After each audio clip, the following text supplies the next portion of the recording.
life. Listen, single mothers are perpetual victims, in my opinion. In society, we have glorified the idea of being a single mother. A lot of women who have become single mothers don't look at it as a problem. They look at it as a situation to be glorified or praised, or in some cases, you're supposed to give sympathy to single mothers. It's something that is the norm nowadays. You know, women who become single mothers don't look at it as a problem.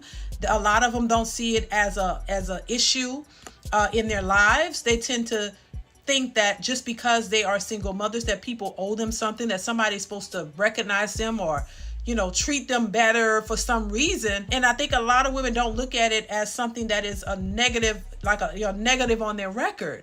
And so I think we have to change that narrative because it's not helping. There's a single mother epidemic where a lot of women are out here struggling to raise these kids, and these kids are being raised without fathers.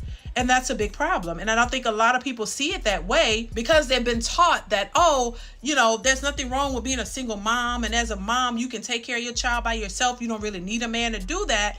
But statistics show otherwise, that these children are being affected by this very thing, that they're not, you know, being raised in a stable environment that consists of a mother and a father, and it weighs negatively on the children. And this is something that a lot of people aren't focused on, because there are women out here who are publicly saying that they would prefer to be a mother, but they refuse to get married, which means you don't want a stable relationship, you just want a baby, not considering how this is going to affect the kids involved. And as much as you want to believe that, oh, my kids will do good in a single mother household because they have me and I teach them well and I make money, those kids still need fathers. And when they grow up without a father, it weighs negatively on their psyche.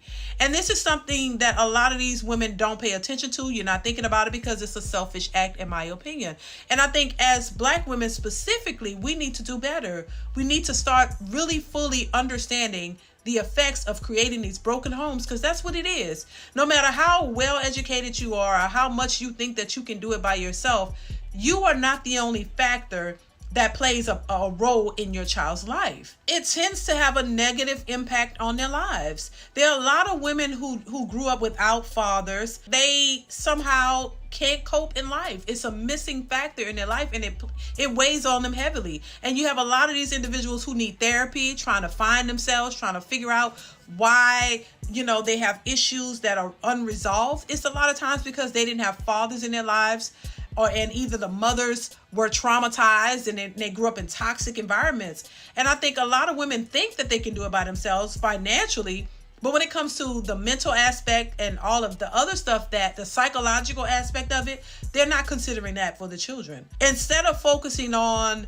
becoming a single mom and thinking that this is some type of empowerment and thinking that people owe you something and that you're a victim in all of this, you need to find out a better way to create a life that is beneficial to the children that you bring here. Those kids need proper guidance. They need two parents. I don't care what anybody says.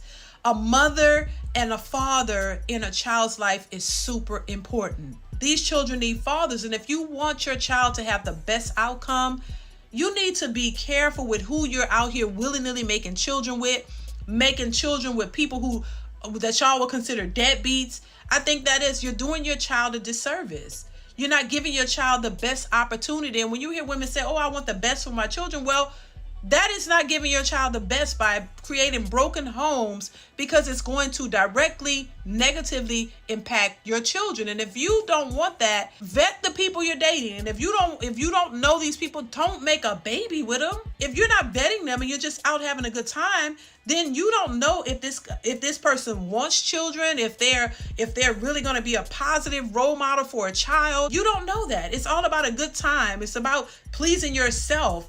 And then you bring a child here with people who weren't really ready for that. is going to negatively impact your child.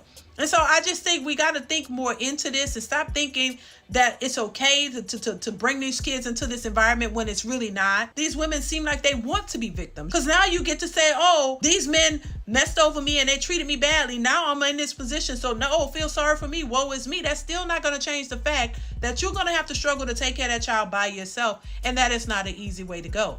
And your child is going to be affected by this in the end. So choose wisely. Don't put yourself in this position looking to be a victim because it doesn't benefit you. I'm just saying. DeeDeesReactions.